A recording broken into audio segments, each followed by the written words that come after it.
Summer Ali अमीन साहब ने कल जो काला बाग डैम की बात की, तो आप लोग हुकूमत तैयार है काला बाग डैम पे? वो तो ये कह रहे हैं कि जी मुल्की मफाद में मैंने ये फैसला कर लिया है और अब सूबा इनिशिएटिव ले रहा है, मतलब वो बिल्कुल क्लियर है। बाकी तहरीक इंसाफ क्लियर हो या ना हो, अली अमीन क्लियर है। आपका क्या स्टांस है इसमें? देखिए, अली अमीन साहब को तो उनकी अपनी पार्टी भी सीरियसली नहीं लेती, और आई वंडर कि उन्होंने रात के किस पहर ये बयान दिया होगा। शाम का टाइम था, मैं उधर ही था जब मुलाकात थी। क्योंकि ये बड़ा मतलब गैर संजीदा किस्म का बयान, इस वक्त जब मुल्क को एक यूनिटी की ज़रूरत है, एक यूनिफाइड हमें तरीके से, ये जो फ्लड्स में बर्बादी आई है, कुछ मैन मेड डिज़ास्टर है और कुछ नेचुरल डिज़ास्टर है, कुदरती आफात, फिर इसमें एक आबी दहशतगर्दी जैसे आपने कहा, इंडिया की तरफ से वाटर बेस्ड एग्रेशन का भी हम सामना कर रहे हैं। इसमें बैठे बिठाए एक मुतनाज़ा टॉपिक जिसको बहुत सारे लोग एक डेड हॉर्स समझते हैं। और देखिए, काला बाग डैम ऐसी चीज़ नहीं है कि अली अमीन साहब कल उसकी संगे बुनियाद रख लेंगे। उसको पाकिस्तान के दो सूबों के बेशतर लोग बहुत strongly tooth and nail oppose करेंगे। उसके ख़िलाफ़ तहरीकें माजी में भी चला चुके हैं और आने वाले वक्त में भी चलाएंगे। कल कौमी असम्बली में आपने ख्वाजा साहब की तकरीर का रेफरेंस दिया। जी। उनकी तकरीर में एक बहुत एक प्रैक्टिकल बात भी उन्होंने की जो आपने शायद नहीं पिकअप की, कि जी ये बड़े बड़े डैम्स तो 10 और 15 साल के मंसूबे हैं, and the time to make them has passed us by. अब हमें ये कुदरती आफात का भी सामना है, PDMA की वार्निंग है कि नेक्स्ट ईयर की बारिशें और ये जो मानसून की सिचुएशन है 22% इस साल से ज़्यादा होगी। इंडिया ने भी अब एक ये लेवरेज इस्तेमाल कर दिया है। अब उनको पता है कि हमारी वो हमें मे बी अपने मिसाइल से या अपने हमारे LOC पे हमें अब इतना नहीं तंग कर सकते, क्योंकि now we have shown our superiority. तो अब वो हमें कभी पानी बंद करके कभी पानी खोल के एज अ नेशन हमें टेरराइज करने की कोशिश करेंगे। तो हमें जगह पर जगह क्विक फिक्स की फिलहाल ज़रूरत है, जिसको कहते हैं ना water reservoirs and smaller dams. क्योंकि अब हम 15 साल एक प्रोजेक्ट को बनाएंगे तो आप समझती हैं कि काला बाग डैम को हमें शेल्फ कर देना चाहिए, मतलब इसके बाद इसके ऊपर बात ही नहीं होनी चाहिए? I don't think so. देखिए, एक चीज़ जो कि फिर मैं कहती हूँ, उनकी अपनी पार्टी आज सुबह उठते साथ ही असद कैसर साहब ने उन्होंने कहा कि अली साहब की गंडापुर साहब की जाती राय है, डिनाउंस कर दिया। उन्होंने साथ ये भी कहा कि ये पार्टी की राय नहीं है, ये पार्टी की राय हो भी नहीं सकती, क्योंकि वैसे तो देखें ना, वजीर आजम साहब भी कहते हैं कि जरूरत है इसकी, लेकिन डैम्स की जरूरत है। डैम्स की नहीं, काला बाग का भी वो जिक्र करते हैं। 2018 में एक स्पीच में उन्होंने जिक्र भी किया। फिर या तो ये हो ना कि एक प्रॉपर इंगेजमेंट की पॉलिसी बने, लोगों को एजुकेट किया जाए, क्योंकि एंटी काला बाग एक पूरी 2-3 जनरेशंस को एजुकेट किया गया है कि ये जब बनेगा तो पूरी पेशावर वैली सिंक हो जाएगी, सिंध में फला एरिया सिंक हो जाएंगे। अगर ये एक नॉन इशू होता तो ये इतनी दिहाइयों से चल ना रहा होता ना। तो इसमें फिर लोगों को ऑन बोर्ड लेने की ज़रूरत है, लोगों को इंगेज करने की ज़रूरत है, और एक प्रैक्टिकल सेंस की बात है। एक प्रोजेक्ट वैसे एग्जैक्ट एरियाज आपको पता है कि कौन कौन से सिंक होंगे? पेशावर, नौशहरा, डूब जाएंगे। स्वाबी, यस, जो खैबर पख्तूनख्वा में स्पेशली जो कि फर्टाइल कैश क्रॉप्स वाला इलाका है, जहाँ पे तंबाकू उगता है, जहाँ पे महंगे स्टोन फ्रूट्स जहाँ पे उगते हैं, ये सारा। अच्छा, कुछ लोग कहते हैं कि ये एरियाज नहीं डूबेंगे, ये स्केयर मंगरिंग है, लोगों को डराने के लिए ये कहा जाता है। देखिए, एक लोग तो अगर काला बाग के बारे में कुछ भी कह सकते थे ना, वो ये भी कह सकते थे कि स्वाद डूब जाएगा, वो ये भी कह सकते थे कि जो इलाकों में ज़्यादा बड़े दरिया हैं, ये एक स्पेसिफिक बहुत सारी स्टडीज़ के बाद लोगों ने ये बातें की हैं। और आई थिंक अली अमीन साहब, क्योंकि उनकी कारकर्दगी फ्लड्स में काफ़ी नाकिस रही है, सीन से वो बिल्कुल गायब रहे हैं। तस्वीर तो उनकी हमें कहीं नज़र नहीं आई, मतलब फ्लड्स में तो हमें पता चला कि CM की तस्वीरें बड़ी इंपॉर्टेंट होती हैं, आपको CM की प्रेजेंस भी कहीं नहीं नजर आई। इनफैक्ट स्वात में लोग वो सरकारी आटे के लिए और कुछ राशन के लिए क्यों करे थे, उनको पुलिस ने डंडे मारते हुए, ये विजुअल कल का हमने सबने देखा है। तो आई थिंक अपने आप से क्रिटिसिज्म डिफ्लेक्ट करने के लिए उन्होंने सोचा था कि मैं चलो एक सेंसेशनल जैसे वो डिबेट शुरू करवा दूं। जैसे उन्होंने कहा था कि 100 दिन बाद خان صاحب ہمارے بیچ میں ہوں گے یا پتہ نہیں کیا نہیں ہوگا.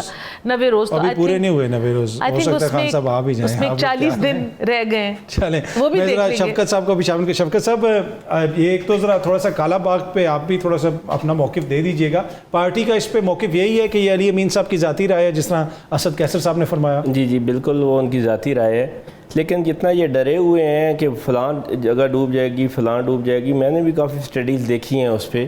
کالا باغ میں ایسی کوئی بات نہیں ہے تھوڑے سے ایریا کے علاوہ کہ جس کے ڈوبنے کا خدشہ ہو. یہ بہت ظلم کیا گیا ہے پاکستان کے ساتھ کالا باغ ڈیم نہ بنا کے. اس کو بن جانا چاہیے تھا بہت پہلے, اور شاید یہ ساری ہی مس ریڈنگ ہے اور مس مینجمنٹ میں بھی ہوئی ہے کالا باغ ڈیم پہ. آج تک یہ دو صوبوں کو آپس میں ٹکراؤ آ گیا اور لوگ جو ہیں ان کو یہ ایجوکیٹ کیا گیا کہ جی اگر ڈیم بن گیا تو نوشہرہ ڈوب جائے گا اور پشاور ڈوب جائے گا. کچھ بھی نہیں ایسا ڈوبنے والا تھا. اگر کوئی تھوڑی سی آبادی ڈسپلیس بھی کر دی جاتی, کسی اور جگہ کو شہر آباد کر دیا جاتا تو پاکستان بچ جاتا. میرپور آزاد کشمیر میں لوگ اپنی قبریں چھوڑ کے کشمیریوں میں وہی کہہ رہا ہوں نا, بنگلہ انہوں نے ڈیم بھی جو قربانی دی ہے نا, اور وہ پورے پول کے ہر کونے میں پھیل کے بیٹھے ہوئے ہیں. تو ایسی کوئی بات نہیں تھی اگر کوئی تھوڑی سی آبادی ڈسپرس کر کے ملک کا اتنا بڑا مفاد کر دیا جاتا. لیکن یہ پتہ نہیں کیوں ڈٹے ہوئے ہیں اور اڑے ہوئے ہیں اس بات پہ کہ ہم نے نہیں بننے دینا. ٹھیک. اچھا, اب اوبیسلی سیلاب کی وجہ سے کالا باغ ڈیم کا ایشو دوبارہ سامنے آیا ہے. اس وقت سیلاب کی جو صورتحال ہے شفقت صاحب پنجاب میں, آپ کے ایریے میں کیا صورتحال ہے؟ حکومت وہاں پہ ریلیف کا کام کر رہی ہے؟ آپ لوگ کوئی حصہ ڈال رہے ہیں بیچ میں؟ جی ہمارے سارے لوگ اپنے اپنے حلقے میں موجود ہیں. جن کے میرے حلقے میں تو سیلاب نہیں ہے, ساتھ والے حلقے میں اور باقی ایریا میں سیلاب ہے. تو ہمارے سارے لوگ جتنے بھی ہیں پارٹی کے وہاں پہ موجود ہیں اپنے لوگوں کے ساتھ. اور تصویروں کی آپ مودی صاحب کو ویسے ہی بلیم کر رہے تھے. پاکستان میں اس شوق میں تو ہماری سی ایم صاحبہ سب سے آگے ہیں. آپ ان کو تو ایسے نہ کریں کہ اب مودی صاحب جو ہیں وہ کہیں ٹاپ پہ ہیں. تو تصویریں تو ماشاءاللہ وہ ہر جگہ پہ لگا رہی ہیں, اور ان کی کارکردگی بھی بہتر ہے نا سیلاب کے حوالے سے. جی تصویروں کی آپ کے سی ایم علی امین, ان کی کارکردگی اتنی اچھی بس وہ یہی بات ہے نا کہ انہوں نے تصویریں نہیں لگائیں اور ان کی تصویریں چل رہی ہیں. مجھے بتا دیں کہ کیا فرق ہے کارکردگی میں. کہاں پہ یہاں پہ میں آج ایک دیکھ رہا تھا, ایک چارے کی ٹرالی کھڑی تھی جانوروں کی, تو اس پہ تھوڑی سی نا مکی کی فصل جو ہے وہ تھی, تو اس کے آگے بھی سی ایم صاحبہ کی تصویر تھی. خدا رہا ان تصویروں سے باہر نکل کے نا اس ملک کے لیے کچھ کرنا ہوگا اور ان لوگوں کے لیے کچھ کرنا ہوگا جو بہت بڑا عذاب جھیل رہے ہیں. میں تو یہ کہتا ہوں. ٹھیک ہے. اچھا جنرل صاحب, میں ذرا تھوڑا سا کالا باغ ڈیم کے اوپر شاید آپ کچھ کامنٹ کرنا چاہ رہے تھے, ایک تو اس پہ بھی کامنٹ کیجیے گا. دوسرا, اس وقت یہ جو سارا ماحول ہے اوبیسلی سیاست کا اس میں بڑا امپورٹنٹ کردار ہے. آگے سے 6 سپتمبر بھی آ رہا ہے, آج بھی آپ کسی جگہ پہ گئے ہوئے تھے اس حوالے سے. آپ کو لگتا ہے کہ اس میں جو ہمارا ایک کولیکٹیو رسپانس ہونا چاہیے, جو جس طرح کے حالات ہیں ہم اس سے جسٹس کر رہے ہیں, جس قسم کی سیاست چل رہی ہے, اس میں سب کے کردار کا جائزہ آپ کو لینا پڑے گا؟ جی بالکل اطہر صاحب, پاکستان اس وقت بہت ہی اسپیشل حالات سے گزر رہا ہے جی. اور ہم وہ کہتے ہیں نا کہ ہمیشہ ایک امتحان, یہ امتحان اس وقت سیریس ہے اور سیریس اپلیکیشن ہوئی ہے. پوری ایک ہیجمونک سٹیٹ اس کے پیچھے کھڑی ہوئی ہے, پولیٹیکل ڈومین میں, سوشل, اکنامک, ہر ڈومین میں. وہ جو کہتا ہے نا کہ اپنی روٹی کھاؤ نہیں تو میری گولی تو ہے ہی. دس از اے سیریس. وہ آپ سے روٹی بھی چھینے گا, پانی بھی چھیننے کی کوشش کر رہا ہے, آپ کو گولی بھی مارے گا. تو جب یہ حالات ہوں تو پہلے آپ اپنے آپ کو پروٹیکٹ کرتے ہیں. بالکل کمنسریٹنگ رسپانس نہیں ہے اسٹیٹ کا جی. میں بالکل برملا یہ کہنا چاہوں گا کہ ہمیں اور چیزیں کرنے کی ضرورت ہے. دیکھیں ایکسٹرنل فرنٹ پہ Pakistan is doing very well. جو حالات تھے آج سے کچھ عرصہ پہلے آپ آئسولیٹڈ تھے, یہ حالات آپ کی نیشنل رسپانس گیا ہے تھرو یور ملٹری. جو نیشنل رسپانس گیا ہے تھرو یور ملٹری, اس کی نوشن آف وکٹری سے آپ نے یہ حالات حاصل کیے ہیں. دیٹس وائی امریکہ بھی آپ کی جنگ کا فائدہ اٹھا کے انڈیا کو کٹ ٹو سائز کر رہا ہے. چائنا کے پاس بھی وہ مودی صاحب جو ہے وہ جو اعلامیہ وہ ایک مہینہ پہلے سائن نہیں کرنا چاہتے تھے ان کے فارن منسٹر, وہ پرائم منسٹر نے جا کے وہی اعلامیہ سائن کر دی ہے. وہ بھی گھٹنوں کے بل چلا گیا چائنا کے پاس آپ کی محنت کی وجہ سے یا آپ کے رسپانس کی وجہ سے. رشیا بھی, پوری دنیا آپ کے بنائے ہوئے انوائرمنٹ سے اس ریجن کی کم از کم جو اپلیکیشن ہے اس پہ فائدہ اٹھا رہی ہے. لیکن بلوچستان میں معاملات سیریس ہے. ابھی آپ نے ذکر کیا, ابھی میں ایک ٹی وی پروگرام سے ہو کے آ رہا ہوں جہاں پہ شہیدوں کی فیملیاں آئی ہوئی تھیں. تو جواب بہت دینے ہیں at the end of the day, پوری اسٹیٹ نے دینے ہیں, ان شہیدوں کے فیملیز کو دینے ہیں, ان شہیدوں کے خون کو دینے ہیں. ینگ بچے ایوری ڈے ہمارے شہید ہو رہے ہیں, قربانیاں دے رہے ہیں, خون سے یہ دھو رہے ہیں. تو جو میچنگ رسپانس چاہنا ہے یہ نیچرل رسپانس چاہنا ہے. पाकिस्तान को देखें, न सिर्फ अभी मिलिट्री ख़तरात है, सिक्योरिटी, फूड सिक्योरिटी के हमें सीरियस ख़तरात लाहक हो गए हैं, हमें नेचुरल ये जो क्लाइमेट्स का जो वेदर चेंज का भी आ रहा है, और उसके साथ ऐड कर देता है भारत, और वो हर दफ़ा करेगा। मैं अभी आपसे प्रोग्राम से पहले बात करते कि लेफ्टिनेंट जनरल, उनके रिटायर्ड लेफ्टिनेंट जनरल, वो ऑलरेडी 6-7 महीने पहले एक इंटरव्यू में यही हालात बता चुका है कि हम कैसे पानी रोकेंगे और कब कब छोड़ेंगे। एंड ये हालात अपने हर साल इसके लिए आप तैयार हैं। देखें, आप एनिमी की विल पे डिपेंड नहीं कर सकते, आप उसकी कैपेसिटी और कैपेबिलिटी, और वो एनिमी जिसने आप तो विल भी शो कर दिया कि हम इसकी एप्लीकेशन। अच्छा, ये जो हालात आप बता रहे हैं सर, कोई इससे इनकार नहीं कर सकता, लेकिन इन हालात में मुल्क की सबसे बड़ी सियासी पार्टी को अगर हम मुल्क का दुश्मन बना दें, जिनको सबसे ज़्यादा वोट पड़ा है, तो उससे तो सिचुएशन फिर और कॉम्प्लिकेटेड हो जाती है। That's what I am saying कि देखिए, पॉलिटिक्स को हल निकालना होगा, डेमोक्रेसी को हल निकालना होगा।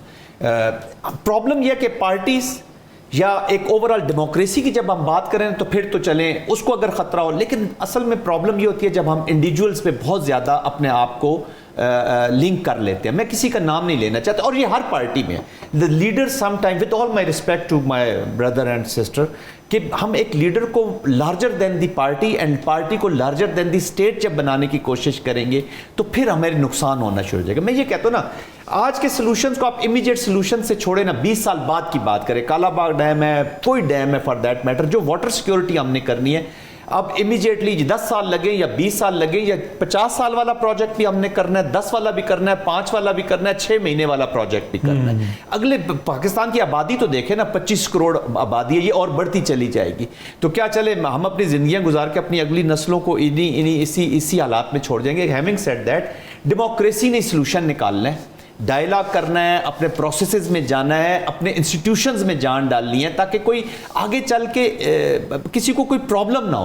तो we have to raise ourselves to the stature of the state जिस वक्त पाकिस्तान का है। ये जो टायर को आप पंक्चर लगा के जाएंगे, अगर टायर बदलने की ज़रूरत है तो टायर बदल दीजिए, लेकिन सबको मैं ये कहूँगा कि इंडिविजुअल से निकल के कलेक्टिव जो विजडम या कलेक्टिव नेशनल जो विजडम या एप्लीकेशन है, फिर पूरी दुनिया को पता चले कि हाँ, ये मुल्क है जो बाहर बड़े से बड़े दुश्मन को तो लड़ लेता है, लेकिन अंदर हम क्या छोटे से दुश्मन को नहीं लड़ सकते, जो हमारे हाइब्रिड, और हाइब्रिड की एप्लीकेशन इंटरनल बाहर वाली एप्लीकेशन से ज़्यादा खतरनाक होती है। ठीक है, बाखबर रहने के लिए सुनो न्यूज़ का YouTube चैनल सब्सक्राइब करें और बेल आइकन पे क्लिक कर दें।